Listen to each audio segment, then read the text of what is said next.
It's my great pleasure to have joining me today Jan Markell. She is founder and director of Olive Tree Ministries, a ministry dedicated toward helping believers understand the times and be watchmen on the wall with an end-time perspective. She's also the host of Understanding the Times radio program that now airs weekly on 900 radio stations and around the world electronically. Jan, thank you for joining me today. Jimmy, thank you for having me. It's always great to have you on the show. You're very well respected.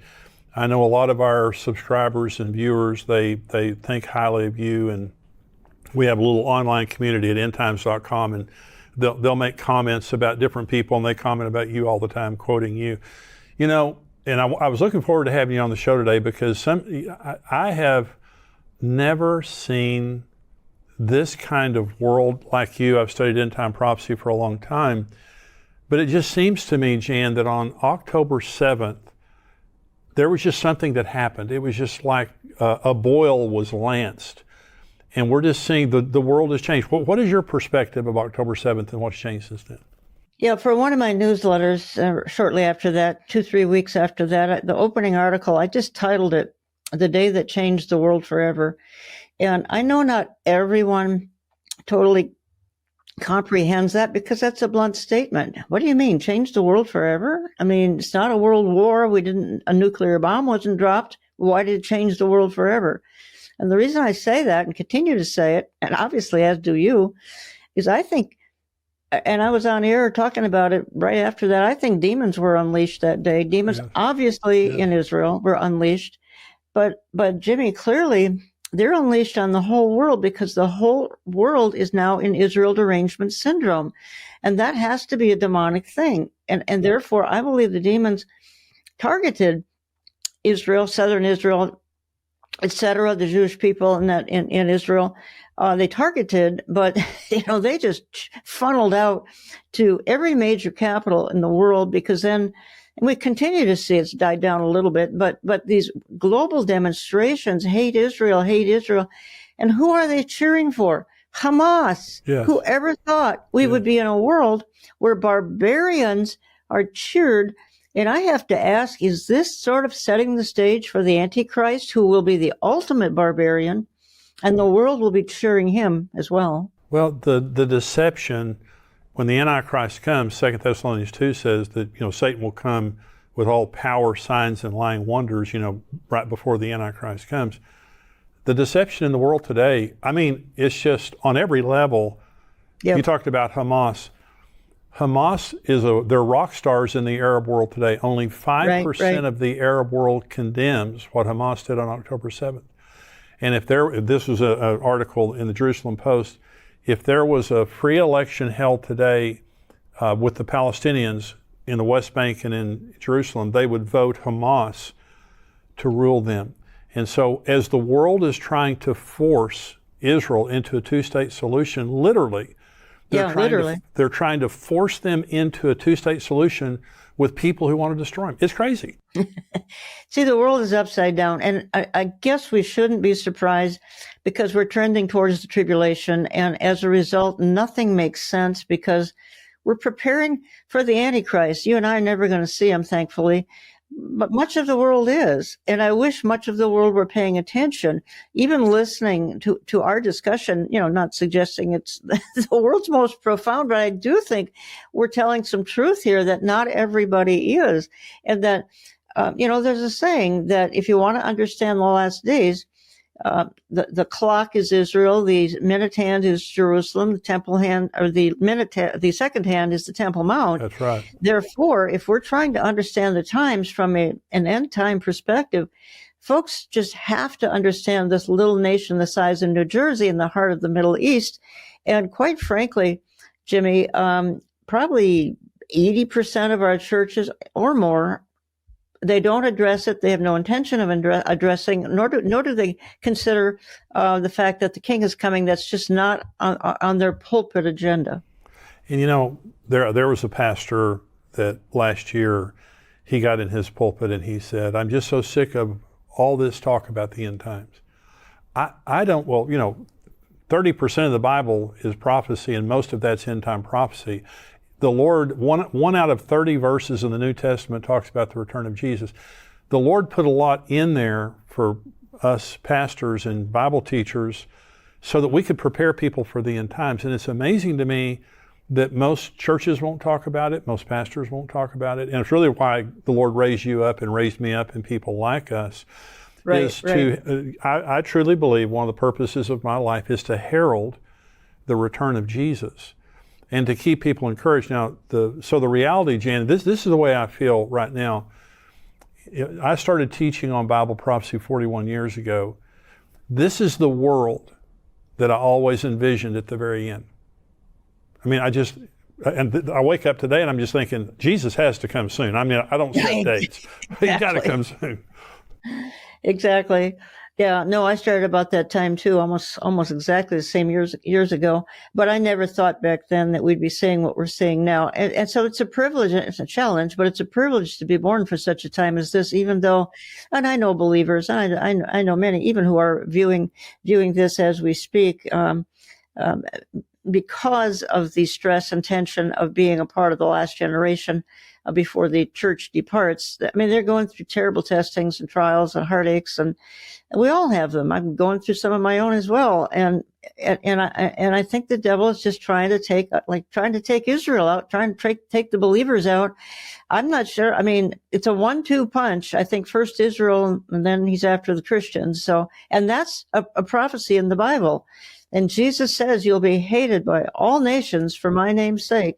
And I think that's a reference to Jews and Christians being hated in the last days. We see it. It's unbelievable. So I love what you just said. You said that the clock is Israel, the minute hand is Jerusalem, the second hand is the Temple Mount. Talk about I totally agree with that. I've never heard that before. I love that. The Temple Mount, they have the red heifers. And one of the pretext of Hamas on October 7th was protecting the Temple Mount. Do you think there's a real possibility of Israel rebuilding the temple anytime soon? Well, I personally think the Antichrist will have to be on the scene before they can rebuild. That's my own personal opinion. But I think what folks don't know, and it's such a key kind of ingredient here, is one of the reasons for the Hamas attack is they are very upset that the little red heifers, there are 4 of them now, the holy cows, as I call them, the holy cows are ready for even for Passover. And my understanding is one will be sacrificed near Passover. Obviously, they don't have the Temple Mount yet, but they're still going to do it perhaps on the Mount of Olives. So this is one of the main reasons Hamas struck Israel is over these holy cows. I mean, this is astounding because even they now see the importance of a coming temple. We call it the tribulation temple. The Antichrist will go in it and declare himself God to Israel at the 3.5-year point of the tribulation. But listen, Jimmy, if Hamas understands that, why do our churches not understand that? Right. That's kind of shocking. That's shocking. Well, so now I'm going to pick your brain here because I've done all the research I can do on the holy cows. I like the way you say that, the holy cows. So you say now there's 4 of them. Is it your understanding that one has been found kosher? I believe they all have. I believe all 4. One was disqualified, or maybe he died. I don't know. Since they're young, maybe he was just disqualified. But there are 4. My radio guest, as we speak, my radio guest is Mando Gonzalez, and he's written a book on the Temple Mount and the red heifers and all of that. And he says all 4 qualify, the remaining 4 qualify. So they're set to go Passover, and something's going to happen Passover. But again, Hamas tried to stop that.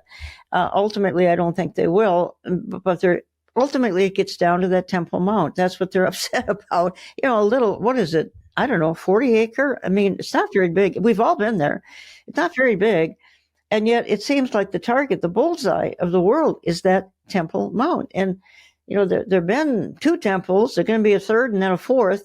And I've been in it, and I'm sure you have too. And, you know, it's kind of creepy to even be over circulating around it or inside of it and take your shoes off and all that. But nonetheless, that is ground zero. That's my only point. Yes, that is ground zero. Yes, it is. So I love that you said that because, see, the Mishnah, which is the, written record of the oral tradition of the Jews says that there have been 9 red heifers sacrificed since Moses, that the next one will be the 10th, and the Jews believe that the 10th one will usher in the era of the Messiah. And so, And they may be right. well, I mean, if this happens in April, I think April 22nd, right around in there, is the Passover this year. So we're looking at maybe 6 weeks from right now, we could have the 10th red heifer, and they've got the land to sacrifice. They have everything ready that they need. Exactly. Yeah. Exactly. And with the red heifer, they would be able to cleanse the Temple Mount, to cleanse the priest and all that. Well, again, we are living in historic times, and I know your followers understand that, and I believe mine do as well. I mean, we're trying to get, the rest of the church ignited to be excited about the times that we live in. I mean, it's a privilege and a challenge to be born for such a time as this, because, I mean, I just said if demons were unleashed, they're unleashed against us as well. I mean, the devil hates us as much as he hates the Jews, and that's why I think we're at a time and going to intensify of just incredible satanic pushback in the life of every believer. They already experience it, but it could get worse. Hope you're enjoying the show today. We're going to go right back to Jan Markell. Let me just say we have a 7-day free trial. If you're not a subscriber, go to endtimes.com. You can have a free trial for 7 days. Check us out. We have got Mark Hitchcock, who has a podcast every week. We also have Brian Schrager, who is our correspondent from Israel, who has an update on Israel every single week. Articles, questions that we answer. I have a devotional that comes out every Sunday. We also have all of this archived. Go on endtimes.com. There's a 7-day free trial. We would love for you to become a subscriber and a part of our family. We also have an online community. They talk to each other. They pray for each other. Tipping Point and endtimes.com is a lot more than just this podcast. It's a community of believers who encourage each other and stand together waiting for the coming of Jesus. And so go right now to endtimes.com, 7-day free trial. We want you to check us out and become a subscriber. You will love it. It will be something that encourages you, and tell other people about it too. We're going to go back now to Jan Markell. Well, anti-Semitism is not an ideology because you can't articulate it. No one can. It's a spirit. It's a demonic spirit. And it's a spirit of hatred that we see. And like you said, it's just hatred toward Israel, hatred toward the church, and especially hatred toward the Word of God. It's just this unbelievable hatred. So, Jan, do you believe, like right now, we're talking about October 7th, are there any specific end-time prophecies? Because you were talking about being hated by all nations. You can check that box. I mean, that's never been as true as it is right now. Are there any specific prophecies? For example, Psalm 83 is the war between Israel and her immediate neighbors. Do you believe that this is a part of that? Well, it certainly could be. Some feel that Psalm 83 is an imprecatory prayer and not a war, and I don't know that we know that. But I think there are some other incredible things happening surrounding all this. Number one, I see one of the greatest, fallout from October 7th is the Jews are going back to Israel in record number. They don't feel safe in London. They don't feel safe in New York. Now, they're not all going back, but far more than before that date. So we have Aliyah happening, I think probably almost unprecedented level. And isn't that sad? I mean, they had to face a catastrophe to get them to go back, but that's what's caused many to do that.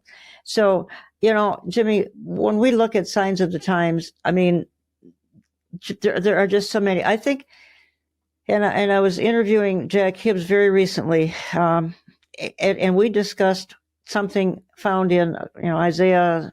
I'm blanking out. Isaiah 17, and that would be the obliteration of Damascus. And I think we need to be keeping our eye on Damascus right now. I know we're watching Lebanon, and we're watching even some of the West Bank, and even obviously Gaza. But I think something could happen with Israel having to strike Damascus. And I think that would unleash a lot. That could even unleash Gog Magog. It could be tied in with, and I hope not, but if it does, then we have a catastrophe up ahead, tied in with Israel striking Iran. Does she have a choice? Iran has declared war on her. does she have a choice? Well, Iran right now is testing these ballistic missiles to strike the Air Force bases in Israel. They're doing it publicly. They are publicizing their practice of striking Israel. And I've read reports that they're weeks away from nuclear material, who knows Yes, where exactly. they are. But it's an existential threat to Israel, and as difficult of a situation that Israel is in. See, Jeremiah 49 is the prophecy of Elam, Elam being destroyed. Well, I don't know, Bill Salas, we both know Bill, and Bill is an expert in those things. But if Israel struck Iran, they would strike probably southern Iran, which is Elam. That's where a lot of their nuclear facilities are and their launchers are. The interesting thing about Jeremiah 49, it says, I'm going to knock the bow out of your hand, your launchers out of your hand. So like you, I just think that it's just a matter of time. Now, I think it was last week Israel struck a couple of natural gas plants in Iran, and it was pretty significant. But you just wonder how much longer they can wait before they do that. And of course, that's going to cause World War III, Russia, China, all that stuff. Exactly. And here's my concern for the immediate, let's say 2024. And you asked about, signs that we're paying attention to. And I think one of the biggest ones would be that the world lacks a leader and America lacks a leader. But see, they're tapping into that. The evil world is tapping into that. And that's why everything's hitting the fan right now, because there's not a lot of pushback from our White House. And I think the question is, and I think part B of that is, I think that the enemies of freedom are fearing our next election, and that there could be a change and somebody could come in who will push back. Now, that's not a political statement at all. That's just facts on the ground. Yes, it is. Mr. Biden just does not. I mean, my goodness, I'm glad we're striking some Houthi targets right now in Yemen, but this is so much bigger and so much more serious than Yemen. And when does China go after Taiwan? My hunch is they have to do it in the coming few months. Again, take advantage of America without a strong leader. Take advantage of a whole world that doesn't have a strong leader. Can you name one in Europe who just stands out and we say, oh, everybody's paying attention to whoever, Margaret Thatcher or whatever, but it seems that those people are gone. So we are in a time of unprecedented, perilous times. And that's partly because America has fallen off she's gone into almost oblivion. And will she come back? I mean, I don't know the future. She could, but it's awfully late. Well, President Biden could not have done more to help Iran than he has done. Exactly. Billions of dollars. Billions of dollars, and just playing kid glove, really preferring them in many ways and giving them the ability to do what they're doing right now without ever striking them back. Iran is the only ones that really haven't been struck. Everybody else, Israel, America, everybody's been struck except for them. So let me ask you, so there is a eclipse coming up on April the 8th, which is the second eclipse. The first one was in 2017. The second one's coming up April 8th, which marks an X over America. And it's a very ominous thing. It happened in the 19th century, early 19th century, and there were massive earthquakes in the central region of the United States. There was one eclipse that happened in 1918, and 650,000 Americans died of the Spanish flu. So if God sets signs in the sun, moon, and stars, that's what Jesus said, it seems as though this is a very ominous sign for America. We don't know exactly what's going to happen, but the first eclipse was in 2017, and since then we've had COVID. And so do you have any thoughts about the eclipse coming up April 8th? No, I don't. But as you said, Jesus talks about signs in the heavens, and I do think we need to pay attention to them. Now, you can go way overboard and suddenly everything in the sky means this and this and this. But he didn't say that for no reason at all. He said that because there's some meaning to what's going on in the heavens. So I do think that we need to pay attention to these things without going overboard. Please, you don't have to write a book about everything that's going to come up here, but at least be paying attention. I mean, I think today, Jimmy, we need to pay attention to everything that may have been kind of ordinary a few years ago. Yeah. Our times aren't the same. They all changed on October the 7th. Everything is different since then. So I just say let's pay attention. Absolutely. And we're vulnerable. America is We're so vulnerable. Hope you enjoyed today's podcast. Listen, go to endtimes.com, become a subscriber for $7 a month. We would love to have you become a subscriber and get everything, the show that you saw today, get it ad-free, the entire show.